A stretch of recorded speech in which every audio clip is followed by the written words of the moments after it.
गीता मानव मात्र का धर्म शास्त्र है। महर्षि वेदव्यास।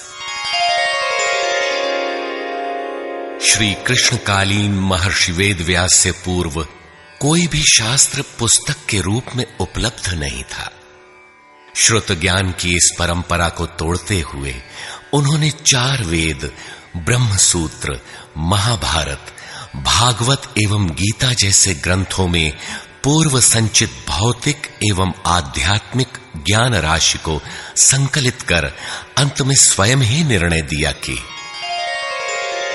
गीता सुगीता कर्तव्या किमन्यै शास्त्र विस्तरे या स्वयं पद्मनाभस्य मुखपद्माद विनिसृता।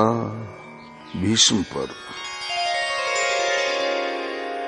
गीता भली प्रकार मनन करके हृदय में धारण करने योग्य है, जो पद्मनाभ भगवान के श्रीमुख से निःसृत वाणी है। फिर अन्य शास्त्रों के संग्रह की क्या आवश्यकता? मानव सृष्टि के आदि में भगवान श्री कृष्ण के श्रीमुख से निःसृत अविनाशी योग अर्थात श्रीमद् भगवद गीता, जिसकी विस्तृत व्याख्या वेद और उपनिषद है, विस्मृति आ जाने पर उसी आदि शास्त्र को भगवान श्री कृष्ण ने अर्जुन के प्रति पुनः प्रकाशित किया, जिसकी यथावत व्याख्या यथार्थ गीता है। एकम शास्त्रम देवकी पुत्र गीतम एको देवो देवकी पुत्रेव एको मंत्र श्रुतस्य नामानि यानि कर्माप्येकम तस्य देवस्य सेवा। गीता महात्म्य। अर्थात एक ही शास्त्र है जो देवकी पुत्र भगवान ने श्रीमुख से गायन किया। गीता एक ही प्राप्त करने योग्य देव है। उस गायन में जो सत्य बताया, आत्मा सिवाय आत्मा के कुछ भी शाश्वत नहीं है। उस गायन में उन महायोगेश्वर ने क्या जपने के लिए कहा? ओम। अर्जुन, ओम अक्षय परमात्मा का नाम है, उसका जप कर और ध्यान मेरा धर। एक ही कर्म है। गीता में वर्णित परम देव एक परमात्मा की सेवा। उन्हें श्रद्धा से अपने हृदय में धारण करें। अस्तु, आरंभ से ही गीता आपका शास्त्र रहा है।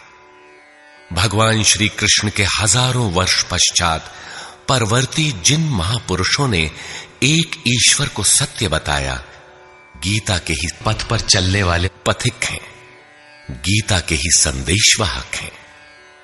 ईश्वर से ही लौकिक एवं पारलौकिक सुखों की कामना, ईश्वर से डरना, अन्य किसी को ईश्वर न मानना, यहां तक तो सभी महापुरुषों ने बताया। किंतु ईश्वरीय साधना, ईश्वर तक की दूरी तय करना, ये केवल गीता में ही सांगोपांग क्रमबद्ध सुरक्षित है। गीता से सुख शांति तो मिलती ही है, ये अक्षय अनामय पद भी देती है। देखिए श्रीमद् भगवद गीता की टीका, यथार्थ गीता।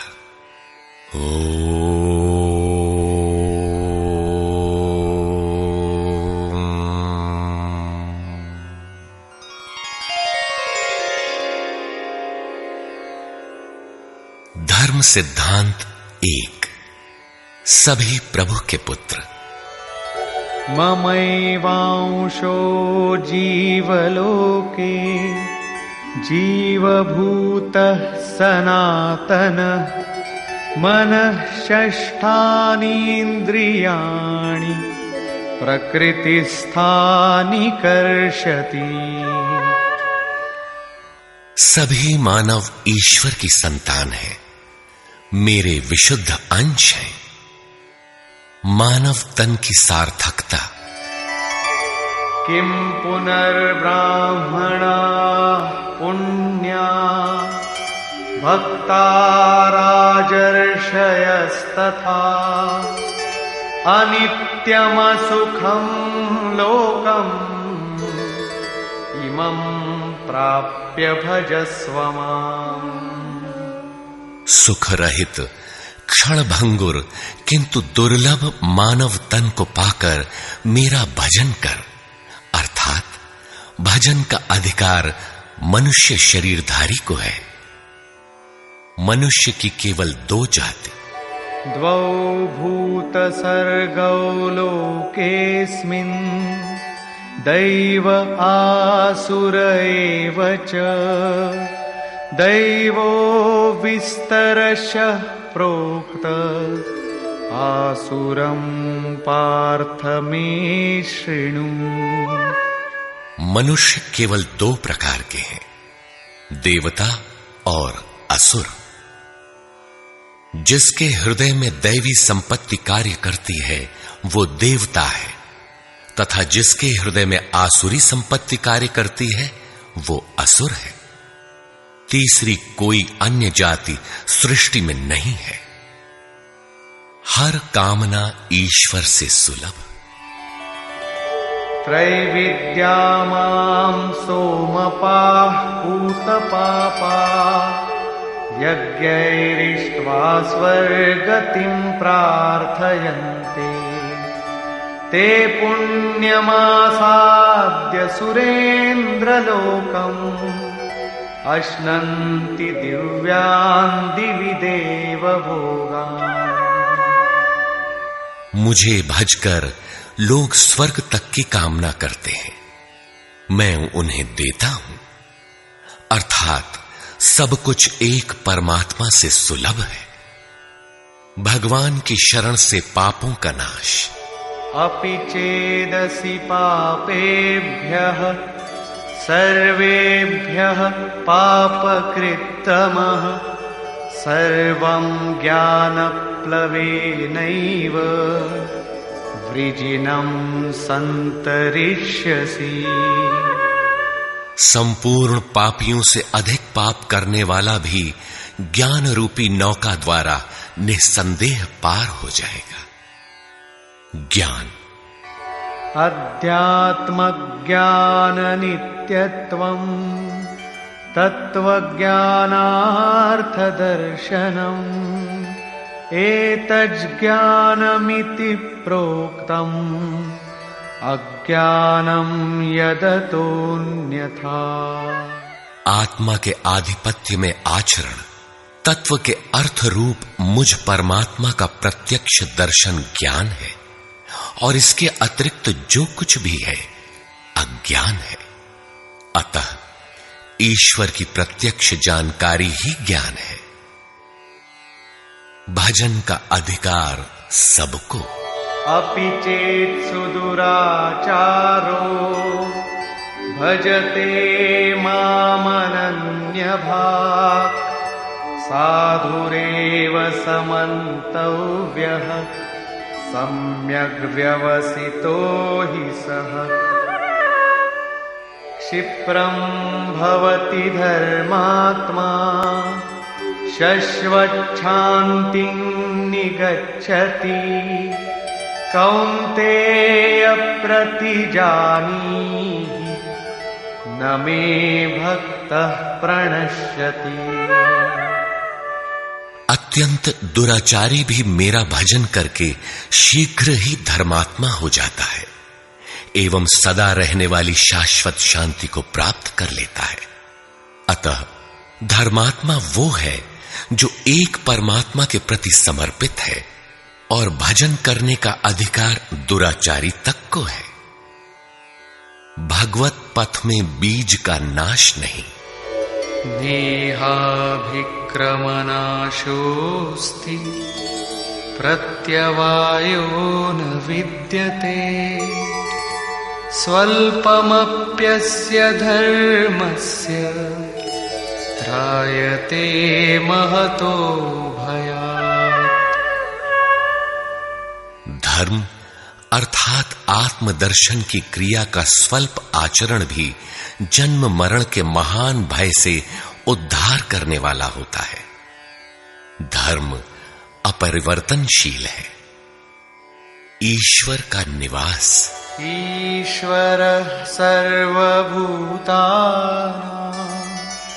हृद्देशेऽर्जुन तिष्ठति भ्रामयन् सर्वभूतानि यन्त्रारूढानि मायया। ईश्वर सभी भूत प्राणियों के हृदय में रहता है, तो शरण किसकी जाएं?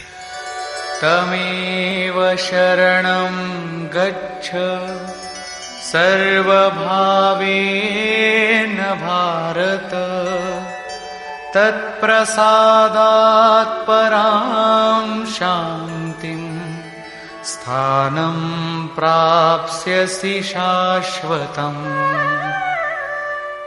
संपूर्ण भाव से उस हृदयस्थ एक परमात्मा की शरण में जाओ, जिसकी कृपा से तू परम शांति शाश्वत परम धाम को प्राप्त होगा।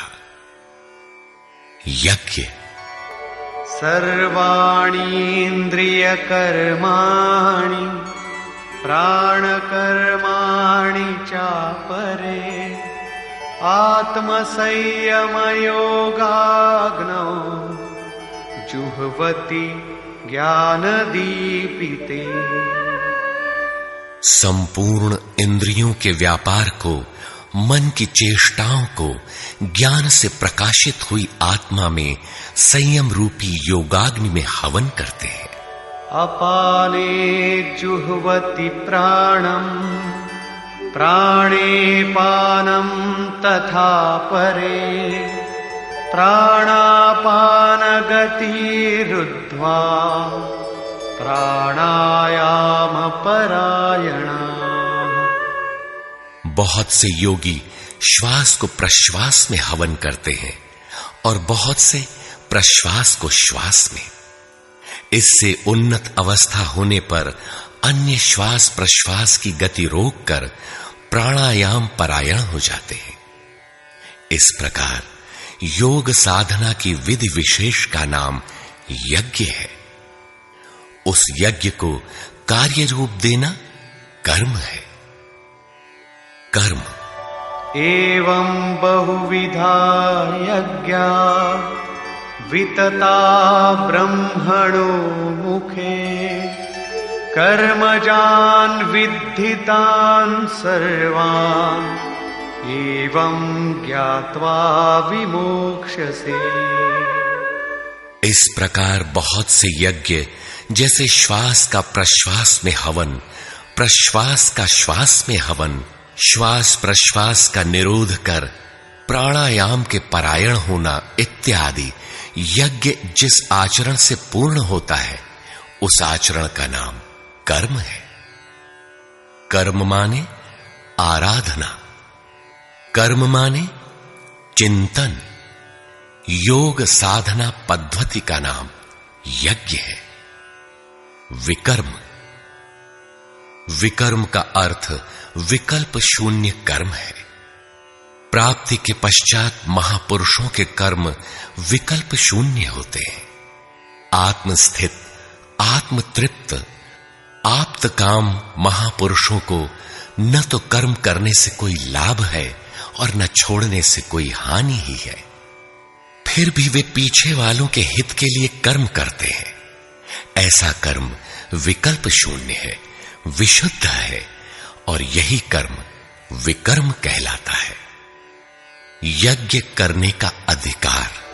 यज्ञशिष्टामृत भुजो यान्ति ब्रह्म सनातनम् नायं लोकोऽस्त्य यज्ञस्य कुतोऽन्यः कुरु सत्तम। यज्ञ न करने वालों को दोबारा मनुष्य शरीर भी नहीं मिलता। अर्थात यज्ञ करने का अधिकार उन सब को है जिन्हें मनुष्य शरीर मिला है। ईश्वर देखा जा सकता है। भक्त्या त्वनन्यया शक्य अहमेवं विधोर्जुन ज्ञातुं द्रष्टुं च तत्त्वेन प्रवेष्टुं च परन्तप। अनन्य भक्ति के द्वारा मैं प्रत्यक्ष देखने, जानने तथा प्रवेश करने के लिए भी सुलभ हूं। आश्चर्यवत् पश्यति कश्चिदेनम्, आश्चर्यवद् वदति तथैव चान्यः, आश्चर्यवच्चैनमन्यः शृणोति, श्रुत्वाप्येनं वेद न चैव कश्चित्।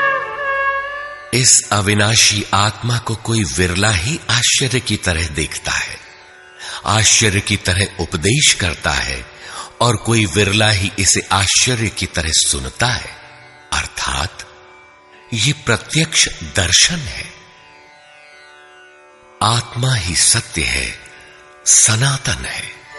अच्छेद्योऽयमदाह्योऽयम् अक्लेद्यो शोष्य एव च, नित्यः सर्वगतः स्थाणुः अचलोऽयं सनातनः। ये आत्मा सर्वव्यापक, अचल, स्थिर रहने वाला और सनातन है। आत्मा ही सत्य है। विधाता और उससे उत्पन्न सृष्टि नश्वर है। आब्रह्म भुवनाल्लोकाः पुनरावर्तिनोऽर्जुन, मामुपेत्य तु कौन्तेय पुनर्जन्म न विद्यते।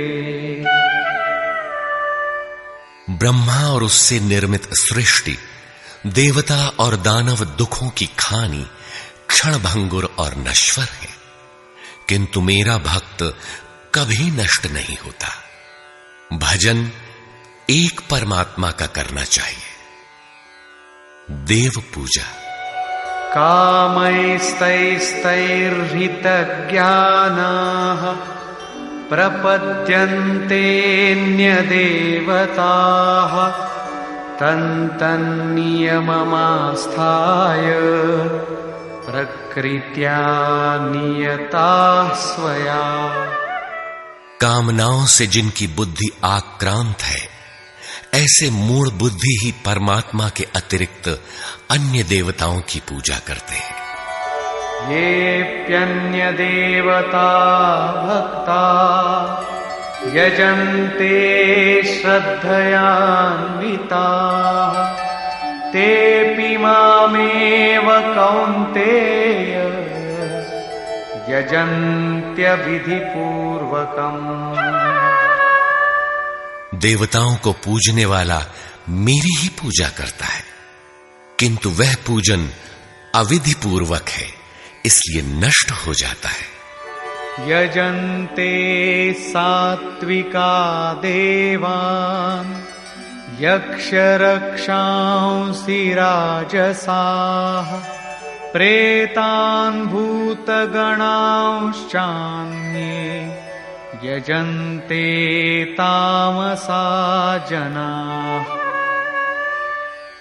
अर्जुन, शास्त्र विधि को त्याग कर भजने वाले सात्विक श्रद्धा वाले देवताओं को, राजस पुरुष यक्ष राक्षसों को और तामस पुरुष भूत प्रेतों को पूजते हैं, किंतु कर्षयन्तः शरीरस्थम् भूतग्राममचेतसः, मां चैवान्तः शरीरस्थम् तान् विद्यासुरनिश्चयान्। वे शरीर रूप से स्थित भूत समुदाय और अंतर्यामी रूप में स्थित मुझ परमात्मा को कृश करने वाले हैं।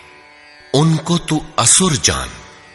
अर्थात देवताओं को पूजने वाले भी आसुरी वृत्ति के अंतर्गत हैं। अधम।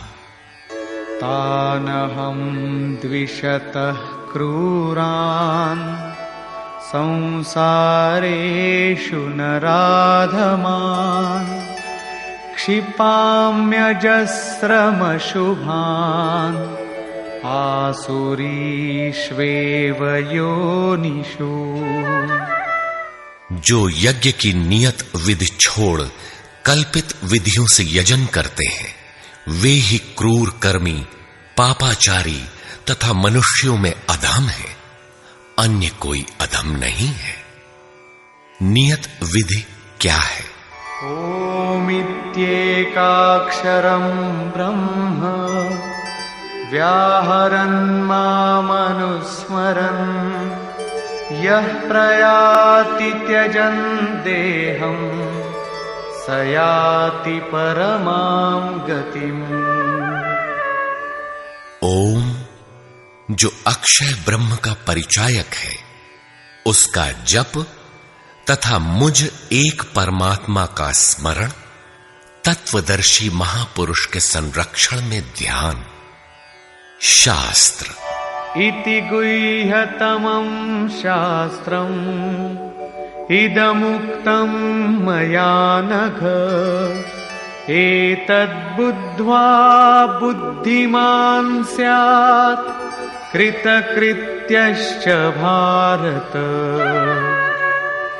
इस प्रकार यह अति गोपनीय शास्त्र मेरे द्वारा कहा गया। इसे तत्व से जानकर मनुष्य पूर्ण ज्ञाता तथा कृतार्थ हो जाता है। अतः योगेश्वर श्री कृष्ण की यह वाणी स्वयं में पूर्ण शास्त्र है। तस्माच्छास्त्रं प्रमाणन्ते कार्याकार्यव्यवस्थितौ ज्ञात्वा शास्त्रविधानोक्तं कर्म कर्तुमिहार्हसि। कर्तव्य और अकर्तव्य के निर्धारण में शास्त्र ही प्रमाण है। अतः गीता में निर्धारित विधि से आचरण करें। धर्म सर्वधर्मान् परित्यज्य मामेकं शरणं व्रज अहं त्वा सर्वपापेभ्यो मोक्षयिष्यामि मा शुचः। धार्मिक उथल पुथल को छोड़ एकमात्र मेरी शरण हो जा, अर्थात एक भगवान के प्रति पूर्ण समर्पण ही धर्म का मूल है। उस प्रभु को पाने की नियत विधि का आचरण ही धर्माचरण है, और जो उसे करता है वो अत्यंत पापी भी शीघ्र धर्मात्मा हो जाता है। धर्म प्राप्त कहां से करें? ब्रह्मणो हि प्रतिष्ठाहम् अमृतस्याव्ययस्य च शाश्वतस्य च धर्मस्य सुखस्यैकान्तिकस्य च। उस अविनाशी ब्रह्म का, अमृत का, शाश्वत धर्म का और अखंड एक रस आनंद का मैं ही आश्रय हूं, अर्थात परमात्म स्थित सद्गुरु ही इन सब का आश्रय है। नोट: विश्व के सारे धर्मों की सत्य धारा एक ईश्वर गीता का ही प्रसारण है।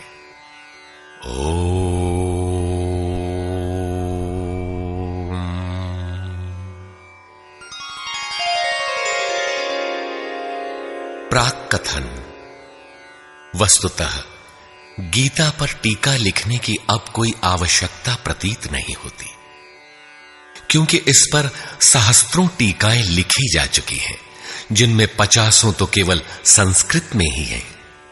गीता को लेकर 50 मत हैं, जबकि सबकी आधारशिला एकमात्र गीता है। योगेश्वर श्री कृष्ण ने तो कोई एक बात कही होगी, फिर यह मतभेद क्यों?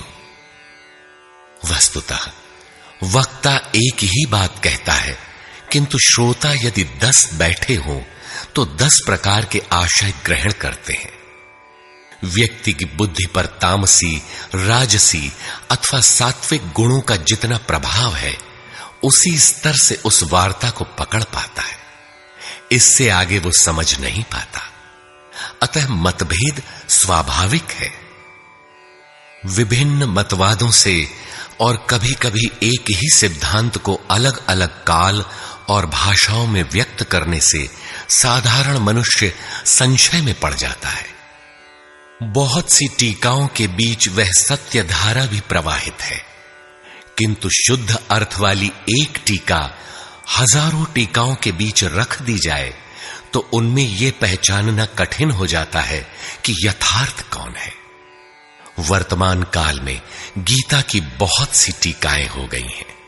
सभी अपनी अपनी सत्यता का उद्घोष करती हैं, किंतु गीता के शुद्ध अर्थ से वे बहुत दूर हैं। निस्संदेह कुछ महापुरुषों ने सत्य का स्पर्श भी किया, किंतु कतिपय कारणों से वे उसे समाज के समक्ष प्रस्तुत न कर सके। श्री कृष्ण के आशय को हृदयंगम न कर पाने का मूल कारण है कि वे एक योगी थे। श्री कृष्ण जिस स्तर की बात करते हैं, क्रमशः चलकर उसी स्तर पर खड़ा होने वाला कोई महापुरुष ही अक्षरशः बता सकेगा कि श्री कृष्ण ने जिस समय गीता का उपदेश दिया था, उस समय उनके मनोगत भाव क्या थे। मनोगत समस्त भाव कहने में नहीं आते। कुछ तो कहने में आ पाते हैं, कुछ भाव भंगिमा से व्यक्त होते हैं, और शेष पर्याप्त क्रियात्मक हैं, जिन्हें कोई पथिक चलकर ही जान सकता है। जिस स्तर पर श्री कृष्ण थे, क्रमशः चलकर उसी अवस्था को प्राप्त महापुरुष ही जानता है कि गीता क्या कहती है। वह गीता की पंक्तियां ही नहीं दोहराता, बल्कि उनके भावों को भी दर्शा देता है, क्योंकि जो दृश्य श्री कृष्ण के सामने था, वही उस वर्तमान महापुरुष के समक्ष भी है। इसलिए वो देखता है, दिखा देगा, आप में जागृत भी कर देगा, उस पथ पर चला भी देगा। पूज्य श्री परमहंस जी महाराज भी उसी स्तर के महापुरुष थे। उनकी वाणी तथा अंतः प्रेरणा से मुझे गीता का जो अर्थ मिला, उसी का संकलन यथार्थ गीता है। इसमें मेरा अपना कुछ भी नहीं है। यह क्रियात्मक है। साधन अपनाने वाले प्रत्येक पुरुष को इसी परिधि से गुजरना होगा। जब तक वो इससे अलग है, तब तक स्पष्ट है कि वो साधन नहीं करता, किसी न किसी प्रकार की लकीर अवश्य पीटता है। अतः किसी महापुरुष की शरण ले। श्री कृष्ण ने किसी अन्य सत्य को नहीं बताया, बल्कि कहा, ऋषिभिर बहुधा गीतम। ऋषियों ने अनेकों बार जिसका गायन किया है, वही कहने जा रहा हूं। उन्होंने यह नहीं कहा कि उस ज्ञान को केवल मैं ही जानता हूं या मैं ही बताऊंगा, बल्कि कहा, किसी तत्वदर्शी के पास जाओ, निष्कपट भाव से सेवा करके उस ज्ञान को प्राप्त करो। श्री कृष्ण ने महापुरुषों द्वारा शोधित सत्य को ही उद्घाटित किया है। गीता सुबोध संस्कृत में है। यदि अन्वयार्थ ही लें तो गीता का अधिकांश आप स्वयं हृदयंगम कर सकेंगे, किंतु आप ज्यों का त्यों अर्थ नहीं लेते। उदाहरण के लिए श्री कृष्ण ने स्पष्ट कहा कि यज्ञ की प्रक्रिया ही कर्म है, फिर भी आप कहते हैं कि खेती करना कर्म है। यज्ञ को स्पष्ट करते हुए उन्होंने बताया कि यज्ञ में बहुत से योगी जन प्राण में अपान को हवन करते हैं, बहुत से अपान में प्राण को हवन करते हैं, बहुत से योगी प्राण अपान दोनों को रोककर प्राणायाम परायण हो जाते हैं, बहुत से योगी इंद्रियों की संपूर्ण प्रवृत्तियों को संयमाग्नि में हवन करते हैं, इस प्रकार श्वास प्रश्वास का चिंतन यज्ञ है। मन सहित इंद्रियों का संयम यज्ञ है। शास्त्रकार ने स्वयं यज्ञ बताया, फिर भी आप कहते हैं कि विष्णु के निमित्त स्वाहा बोलना, अग्नि में जौ तिल घी का हवन करना यज्ञ है। उन योगेश्वर ने ऐसा एक शब्द भी नहीं कहा। क्या कारण है कि आप समझ नहीं पाते? बाल की खाल निकालकर रटने पर भी क्यों वाक्य विन्यास ही आपके हाथ लगता है? आप अपने को यथार्थ जानकारी से शून्य ही क्यों पाते हैं?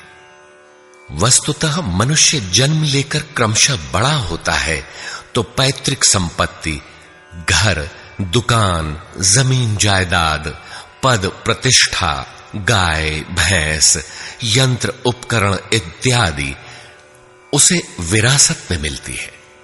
ठीक इसी प्रकार उसे कुछ रूढ़ियां, परंपराएं, पूजा पद्धतियां भी विरासत में मिल जाती हैं। 33 करोड़ देवी देवता तो भारत में बहुत पहले गिने गए थे। विश्व में उनके अनगिनत रूप हैं। शिशु ज्यों-ज्यों बड़ा होता है, अपने माता पिता, भाई बहन, पास पड़ोस में इनकी पूजा देखता है।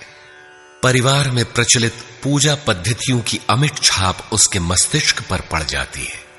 देवी की पूजा मिली तो जीवन भर देवी देवी रटता है। परिवार में भूत पूजा मिली तो भूत भूत रटता है। कोई शिव तो कोई कृष्ण तो कोई कुछ पकड़े ही रहता है। उन्हें वो छोड़ नहीं सकता। ऐसे भ्रांत पुरुष को गीता जैसा कल्याणकारी शास्त्र मिल भी जाए तो वो उसे नहीं समझ सकता। पैतृक संपदा को कदाचित वो छोड़ भी सकता है, किंतु इन रूढ़ियों और मजहबी पचड़ों को नहीं मिटा सकता। पैतृक संपत्ति को हटाकर आप हजारों मील दूर जा सकते हैं, किंतु दिल दिमाग में अंकित ये रूढ़िगत विचार वहां भी आपका पिंड नहीं छोड़ते। आप सिर काटकर अलग तो नहीं रख सकते, अतः आप यथार्थ शास्त्र को भी उन्हीं रूढ़ियों, रीति रिवाजों, मान्यताओं और पूजा पद्धतियों के अनुरूप ढाल कर देखना चाहते हैं। यदि उनके अनुरूप बात ढलती है, वार्ता का क्रम बैठता है, तो आप उसे सही मानते हैं, और नहीं ढलती तो गलत मानते हैं। इसीलिए आप गीता का रहस्य नहीं देख पाते। गीता का रहस्य ही बनकर रह जाता है। इसके वास्तविक पारखी संत अथवा सद्गुरु हैं। वही बता सकते हैं कि गीता क्या कहती है। सब नहीं जान सकते। सबके लिए सुलभ उपाय यही है कि इसे किसी महापुरुष के सानिध्य में समझें, जिसके लिए श्री कृष्ण ने बल दिया है। गीता किसी विशिष्ट व्यक्ति, जाति, वर्ग, पंथ, देश काल या किसी रूढ़िग्रस्त संप्रदाय का ग्रंथ नहीं है, बल्कि यह सार्वलौकिक, सार्वकालिक धर्म ग्रंथ है। यह प्रत्येक देश, प्रत्येक जाति तथा प्रत्येक स्तर के प्रत्येक स्त्री पुरुष के लिए, सबके लिए है। केवल दूसरों से सुनकर या किसी से प्रभावित होकर मनुष्य को ऐसा निर्णय नहीं लेना चाहिए जिसका प्रभाव सीधे उसके अपने अस्तित्व पर पड़ता हो। पूर्वाग्रह की भावना से मुक्त होकर सत्यान्वेषियों के लिए यह आर्ष ग्रंथ आलोक स्तंभ है। हिंदुओं का आग्रह है कि वेद ही प्रमाण है। वेद का अर्थ है ज्ञान, परमात्मा की जानकारी। परमात्मा न संस्कृत में है न संहिताओं में। पुस्तक तो उसका संकेत मात्र है। वह वस्तुतः हृदय में जागृत होता है। विश्वामित्र चिंतन कर रहे थे। उनकी भक्ति देखकर ब्रह्मा आए। बोले, आज से तुम ऋषि हो। विश्वामित्र को संतोष नहीं हुआ। चिंतन में लगे रहे। कुछ काल पश्चात देवताओं सहित ब्रह्मा पुनः आए और बोले, आज से तुम राजर्षि हो। किंतु विश्वामित्र का समाधान न हुआ। वे अनवरत चिंतन में लगे रहे। ब्रह्मा दैवी संपदाओं के साथ पुनः आए और बताया कि आज से तुम महर्षि हुए। विश्वामित्र ने कहा, नहीं, मुझे जितेंद्रिय ब्रह्मर्षि कहें। ब्रह्मा ने कहा, अभी तुम जितेंद्रिय नहीं हो। विश्वामित्र पुनः तपस्या में लग गए। उनके मस्तिष्क से तपस्या की आभा निकलने लगी। तब देवताओं ने ब्रह्मा से निवेदन किया। ब्रह्मा उसी प्रकार विश्वामित्र से बोले, अब तुम ब्रह्मर्षि हो। विश्वामित्र ने कहा, यदि मैं ब्रह्मर्षि हूं तो वेद हमारा वरण करे। वेद विश्वामित्र के हृदय में उतर आया। जो तत्व विदित नहीं था विदित हो गया। यही वेद है, न कि पोथी। जहां विश्वामित्र रहते थे वहां वेद रहता था। यही श्री कृष्ण भी कहते हैं कि संसार अविनाशी पीपल का वृक्ष है। ऊपर परमात्मा जिसका मूल और नीचे प्रकृति पर्यंत शाखाएं हैं। जो इस प्रकृति का अंत करके परमात्मा को विदित कर लेता है वह वेदवित है। अर्जुन, मैं भी वेदवित हूं। अतः प्रकृति के प्रसार और अंत के साथ परमात्मा की अनुभूति का नाम वेद है। यह अनुभूति ईश्वर प्रदत्त है। इसलिए वेद को अपौरुषेय कहा जाता है। महापुरुष अपौरुषेय होते हैं। उनके माध्यम से परमात्मा ही बोलता है। वे परमात्मा के संदेश प्रसारक अर्थात ट्रांसमीटर हो जाते हैं। केवल शब्द ज्ञान के आधार पर उनकी वाणी में निहित यथार्थ को परखा नहीं जा सकता। उन्हें वही जान पाता है जिसने क्रियात्मक पथ से चलकर इस अपौरुषेय स्थिति को पाया हो, जिसका पुरुष अर्थात अहं परमात्मा में विलीन हो चुका हो। वस्तुतः वेद अपौरुषेय है, किंतु बोलने वाले 100-150 महापुरुष ही थे। उन्हीं की वाणी का संकलन वेद कहलाता है। किंतु जब शास्त्र लिखने में आ जाता है तो सामाजिक व्यवस्था के नियम भी उसके साथ लिख दिए जाते हैं। महापुरुष के नाम पर जनता उनका भी पालन करने लगती है, यद्यपि धर्म से उनका दूर का भी संबंध नहीं रहता। आधुनिक युग में मंत्रियों के आगे पीछे घूमकर साधारण नेता भी अधिकारियों से अपना काम करा लेते हैं, जबकि मंत्री ऐसे नेताओं को जानते भी नहीं। इसी प्रकार सामाजिक व्यवस्थाकार महापुरुष की ओट में जीने खाने की व्यवस्था भी ग्रंथों में लिपिबद्ध कर देते हैं। उनका सामाजिक उपयोग तत्सामयिक ही होता है। वेदों के संबंध में भी यही है। वेद के 2 भाग हैं, कर्मकांड और ज्ञान कांड। कर्मकांड समाज शास्त्र है, जैसे वास्तुशास्त्र, आयुर्वेद, धनुर्वेद, गंधर्व वेद इत्यादि। ज्ञान कांड उपनिषद है। उनका भी मूल योगेश्वर श्री कृष्ण की प्रथम वाणी गीता है। सारांशत गीता अपौरुषेय परमात्मा से समुद्भूत उपनिषद सुधा का सार सर्वस्व है। इसी प्रकार प्रत्येक महापुरुष जो परम तत्व को प्राप्त कर लेता है स्वयं में धर्म ग्रंथ है। उसकी वाणी का संकलन विश्व में कहीं भी हो शास्त्र कहलाता है। किंतु कतिपय धर्मावलंबियों का यह कथन है कि जितना कुरान में लिखा है उतना ही सच है। अब कुरान नहीं उतरेगा। ईसा मसीह पर विश्वास किए बिना स्वर्ग नहीं मिल सकता। वह ईश्वर का इकलौता बेटा था। अब ऐसा महापुरुष नहीं हो सकता। उनकी रूढ़िवादिता है। यदि उसी तत्व को साक्षात कर लिया जाए तो वही बात फिर होगी। गीता सार्वभौम है। धर्म के नाम पर प्रचलित विश्व के समस्त धर्म ग्रंथों में गीता का स्थान अद्वितीय है। यह स्वयं में धर्मशास्त्र ही नहीं बल्कि अन्य धर्म ग्रंथों में निहित सत्य का मानदंड भी है। गीता वह कसौटी है जिस पर प्रत्येक धर्म ग्रंथ में अनुस्यूत सत्य अनावृत हो उठता है। परस्पर विरोधी कथनों का समाधान निकल आता है। प्रत्येक धर्म ग्रंथ में संसार में जीने खाने की कला और कर्म कांडों का बाहुल्य है। जीवन को आकर्षक बनाने के लिए उन्हें करने तथा न करने के रोचक भयानक वर्णनों से धर्म ग्रंथ भरे पड़े हैं। कर्म कांडों की इसी परंपरा को जनता धर्म समझने लगती है।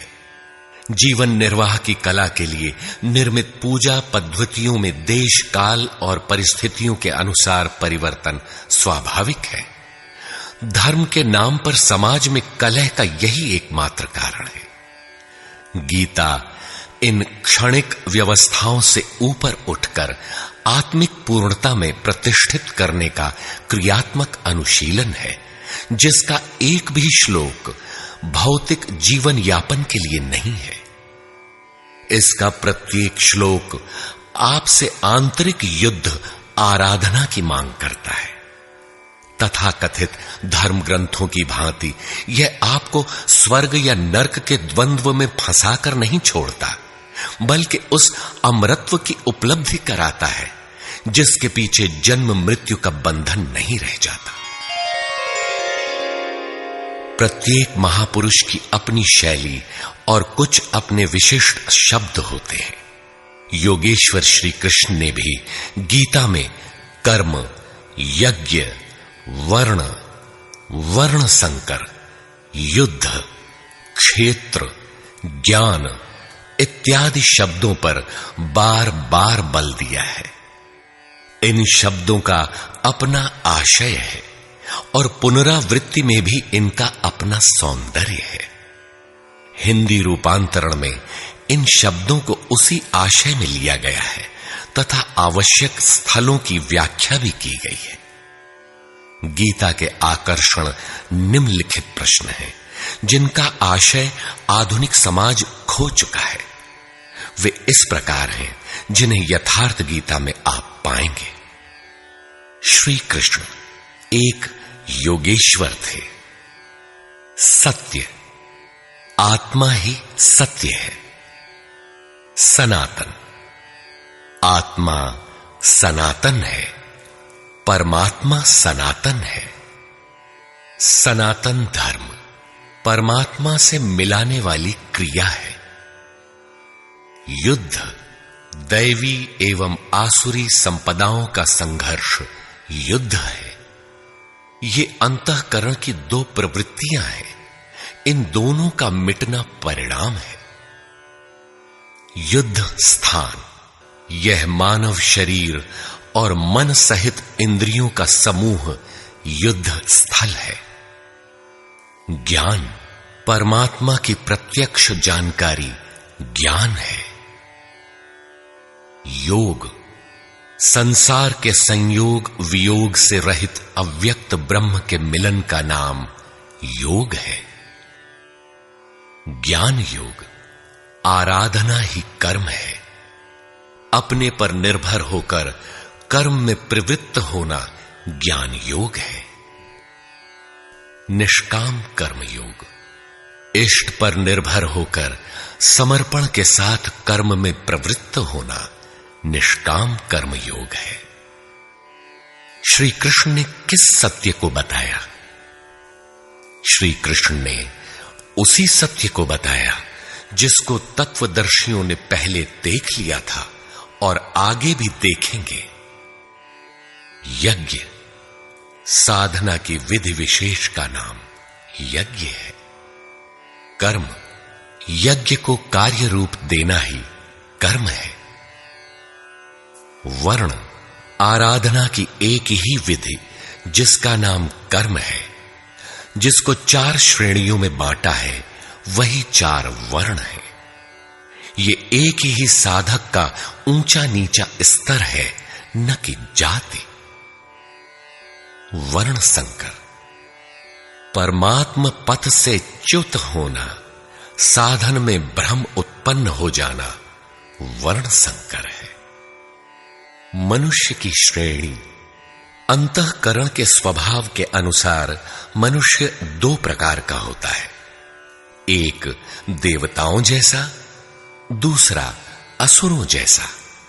यही मनुष्य की 2 जातियां हैं जो स्वभाव द्वारा निर्धारित हैं, और यह स्वभाव घटता बढ़ता रहता है। देवता, हृदय देश में परम देव परमात्मा का देवत्व अर्जित कराने वाले गुणों का समूह है।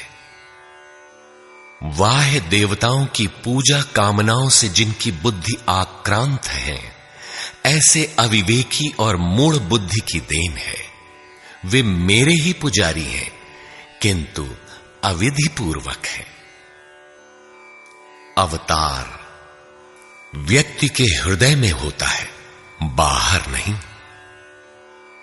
विराट दर्शन योगी के हृदय में ईश्वर के द्वारा दी गई अनुभूति है।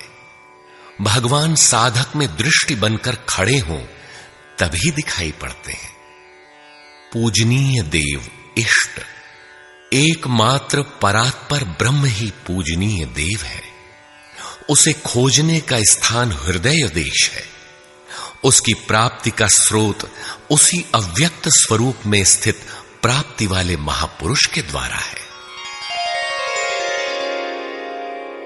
अब इनमें से योगेश्वर श्री कृष्ण का स्वरूप समझने के लिए अध्याय 3 तक आपको पढ़ना होगा, और अध्याय 13 तक आप स्पष्ट समझने लगेंगे कि श्री कृष्ण योगी थे।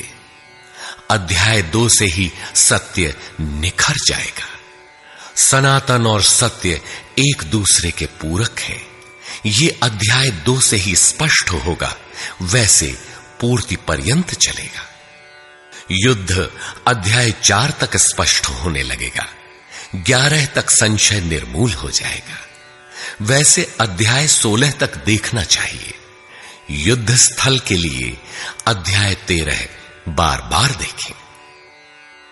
ज्ञान अध्याय 4 से स्पष्ट होगा, तथा अध्याय 13 में भली प्रकार समझ में आएगा कि प्रत्यक्ष दर्शन का नाम ज्ञान है। योग अध्याय 6 तक आप समझ सकेंगे। वैसे पूर्ति पर्यंत योग के विभिन्न अंशों की परिभाषा है। ज्ञान योग अध्याय 3 से 6 तक स्पष्ट हो जाएगा।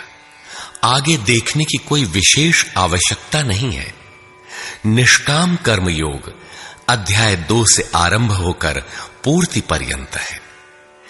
यज्ञ आप अध्याय 3 से 4 तक पढ़ें, स्पष्ट हो जाएगा। कर्म का नाम अध्याय 2/39 में प्रथम बार लिया गया है। इसी श्लोक से अध्याय 4 तक पढ़ लें तो स्पष्ट हो जाएगा कि कर्म का अर्थ आराधना भजन क्यों है। अध्याय 16 और 17 यह विचार स्थिर कर देता है कि यही सत्य है। वर्ण संकर अध्याय 3 में और अवतार अध्याय 4 में स्पष्ट हो जाएगा। वर्ण व्यवस्था के लिए अध्याय 18 देखना होगा। वैसे संकेत अध्याय 3 और 4 में भी है। मनुष्य की देवासुर जातियों के लिए अध्याय 16 द्रष्टव्य है। विराट दर्शन अध्याय 10 से 11 तक स्पष्ट हो गया है। अध्याय 7, 9 और 15 में भी इस पर प्रकाश डाला गया है। अध्याय 7, 9 और 17 में बाह्य देवताओं की अस्तित्वहीनता स्पष्ट हो जाती है। परमात्मा के पूजन की स्थली हृदय देश ही है, जिसमें ध्यान, श्वास प्रश्वास के चिंतन इत्यादि की क्रियाएं जो एकांत में बैठकर की जाती हैं। अध्याय 3, 4, 6 और 18 में स्पष्ट है। बहुत सोचने विचारने से क्या प्रयोजन है? यदि अध्याय 6 तक ही अध्ययन कर लें तो भी यथार्थ गीता का मूल आशय आपकी समझ में आ जाएगा। गीता जीविका संग्राम का साधन नहीं, अपितु जीवन संग्राम में शाश्वत विजय का क्रियात्मक प्रशिक्षण है। इसलिए युद्ध ग्रंथ है जो वास्तविक विजय दिलाता है। किंतु गीतोक्त युद्ध तलवार, धनुष, वाण, गदा और फरसे से लड़ा जाने वाला सांसारिक युद्ध नहीं है और न इन युद्धों में शाश्वत विजय निहित है। ये सत प्रवृत्तियों का संघर्ष है जिनके रूपकात्मक वर्णन की परंपरा रही है। वेद में इंद्र और वृत्र, विद्या और अविद्या, पुराणों में देवासुर संग्राम, महाकाव्यों में राम और रावण, कौरव एवं पांडवों के संघर्ष को ही गीता में धर्म क्षेत्र और कुरुक्षेत्र, दैवी संपद एवं आसुरी संपद, सजातीय एवं विजातीय, सद्गुण एवं दुर्गुणों का संघर्ष कहा गया है। यह संघर्ष जहां होता है वह स्थान कहां है? गीता का धर्म क्षेत्र और कुरुक्षेत्र भारत का कोई भूखंड नहीं, बल्कि स्वयं गीताकार के शब्दों में इदं शरीरम कौन्तेय क्षेत्रमित्यभिधीयते। कौन्तेय, यह शरीर ही एक क्षेत्र है जिसमें बोया हुआ भला और बुरा बीज संस्कार रूप से सदैव उगता है। 10 इंद्रियां, मन, बुद्धि, चित्त, अहंकार, 5 विकार और 3 गुणों का विकार इस क्षेत्र का विस्तार है। प्रकृति से उत्पन्न इन 3 गुणों से विवश होकर मनुष्य को कर्म करना पड़ता है। वह क्षण मात्र भी कर्म किए बिना नहीं रह सकता। पुनरपि जननम पुनरपि मरणम पुनरपि जननी जठरे शयनम। जन्म जन्मांतरों से करते ही तो बीत रहा है, यही कुरुक्षेत्र है। सद्गुरु के माध्यम से साधना के सही दौर में पड़कर साधक जब परम धर्म परमात्मा की ओर अग्रसर होता है, तब यह क्षेत्र धर्म क्षेत्र बन जाता है। यह शरीर ही क्षेत्र है। इसी शरीर के अंतराल में अंतःकरण की 2 प्रवृत्तियां पुरातन हैं, दैवी संपद और आसुरी संपद। दैवी संपद में है पुण्य रूपी पांडु और कर्तव्य रूपी कुंती।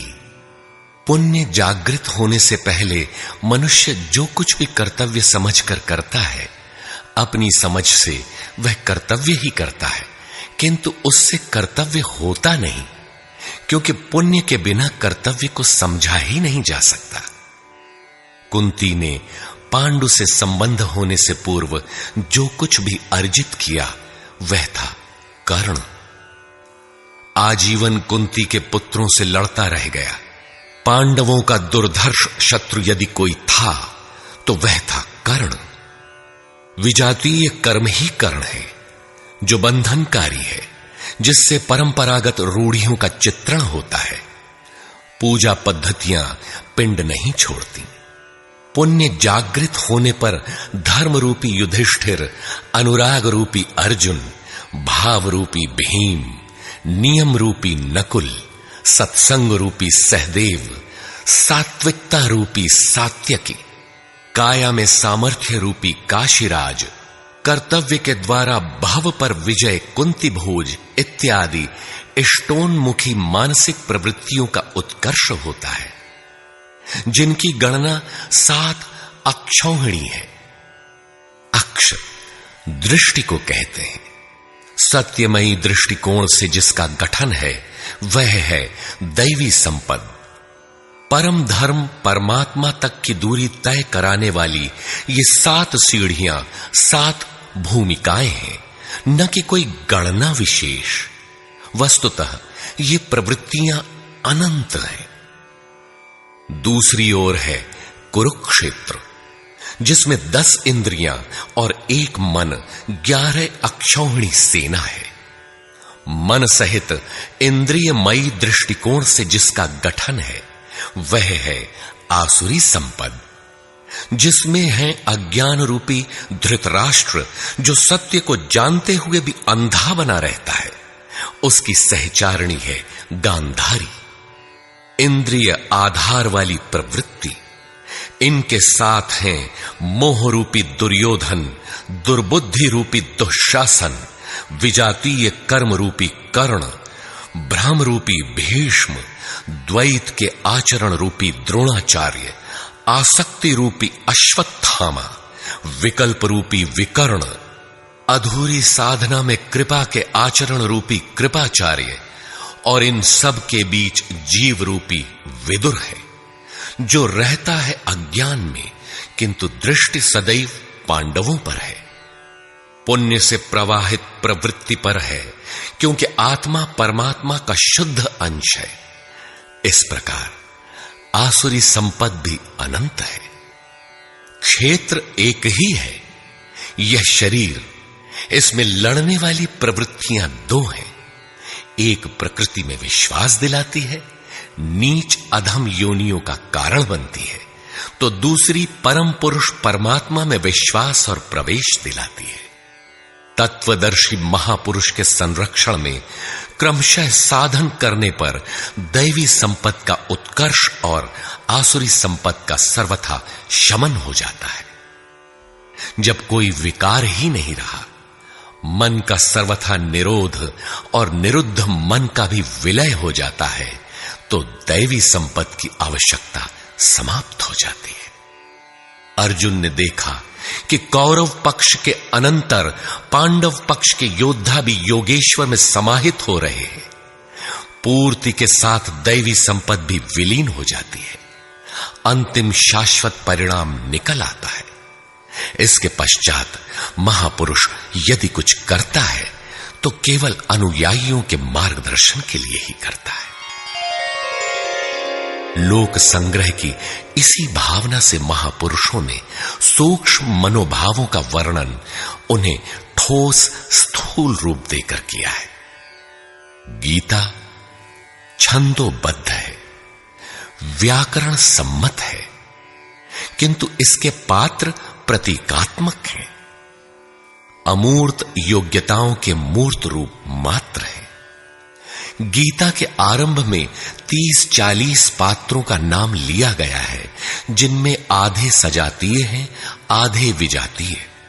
कुछ पांडव पक्ष के हैं, कुछ कौरव पक्ष के। विश्व रूप दर्शन के समय इनमें से 4-6 नाम पुनः आए हैं, अन्यथा संपूर्ण गीता में इन नामों की चर्चा तक नहीं है। एकमात्र अर्जुन ही ऐसा पात्र है जो आरंभ से अंत तक योगेश्वर के समक्ष है। वह अर्जुन भी केवल योग्यता का प्रतीक है, न कि व्यक्ति विशेष। गीता के आरंभ में अर्जुन सनातन कुल धर्म के लिए विकल है, किंतु योगेश्वर श्री कृष्ण ने इसे अज्ञान बताया और निर्देश दिया कि आत्मा ही सनातन है, शरीर नाशवान है, इसलिए युद्ध कर। इस आदेश से यह स्पष्ट नहीं होता कि अर्जुन कौरवों को ही मारे। पांडव पक्ष के भी शरीरधारी ही तो थे, दोनों ओर संबंधी ही तो थे। संस्कारों पर आधारित शरीर क्या तलवार से काटने पर समाप्त हो सकेगा? जब शरीर नाशवान है, जिसका अस्तित्व है ही नहीं, तो अर्जुन कौन था? श्री कृष्ण किसकी रक्षा में खड़े थे? क्या किसी शरीरधारी की रक्षा में खड़े थे? श्री कृष्ण ने कहा, जो शरीर के लिए परिश्रम करता है वह पापायु मूढ़ बुद्धि पुरुष व्यर्थ ही जीता है। यदि श्री कृष्ण किसी शरीरधारी की रक्षा में खड़े हैं, तब तो वे भी मूढ़ बुद्धि हैं, व्यर्थ ही जीने वाले हैं। वस्तुतः अनुराग ही अर्जुन है। अनुरागी के लिए महापुरुष सदैव खड़े हैं। अर्जुन शिष्य था और श्री कृष्ण एक सद्गुरु थे। विनयावनत होकर उसने कहा, धर्म के मार्ग में मोहित चित्त मैं आपसे पूछता हूं, जो श्रेय अर्थात परम कल्याणकारी हो वह उपदेश मेरे प्रति कहिए। अर्जुन श्रेय चाहता था, प्रेय अर्थात भौतिक पदार्थ नहीं। केवल कहिए ही नहीं, साधिए, संभालिए। मैं आपका शिष्य हूं, आपकी शरण में हूं।